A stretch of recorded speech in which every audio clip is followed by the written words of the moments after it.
Railway మంత్రి అశ్విని వైష్ణవ్ చిక్కుకున్న ప్రయాణికుల దుస్థితి గురించి ప్రస్తావించారు. జమ్మూ మరియు చండీగఢ్లోని విమానాశ్రయాలు మూసివేతను ఎదుర్కొన్నాయి.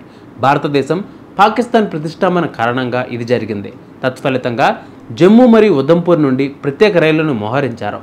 ఈ రైళ్లు భారతదేశంలోని వివిధ ప్రాంతాలకు సేవలు అందించనున్నాయి. ప్రయాణ అంతరాయాల వల్ల ప్రభావితమైన వారికి సహాయం చేయడం ఈ చొరవ లక్ష్యం. అధికారుల పరిస్థితిని నిశితంగా పర్యవేక్షిస్తున్నారు. మంత్రిత్వ శాఖ ప్రకారం 12 అన్రిజర్వ్డ్ అలాగే అంత్య సంఖ్యలో రిజర్వ్డ్ కోచ్లతో కూడిన ప్రత్యేక రైళ్లు ఉదయం 10:45 నుండి జమ్మూ నుండి న్యూఢిల్లీకి బయలుదేరనున్నాయి. 20 కోచ్లు వందే భారత్ మధ్యాహ్నం 12:45 ఉధంపూర్ నుండి జమ్మూ మరియు పఠాన్కోట్ మీదుగా దేశ రాజధానికి బయలుదేరనున్నాయి. అలాగే 22 కోచ్ల రిజర్వ్డ్ రైలు సాయంత్రం 7 గంటలకు జమ్మూ నుండి న్యూఢిల్లీకి బయలుదేరనుంది. हम कश्मीर से आए जी, पहलगाम से फिर यहाँ आए। ये मोदी जी ने स्पेशल ट्रेन चलवाई है और हमें बहुत अच्छा लगा।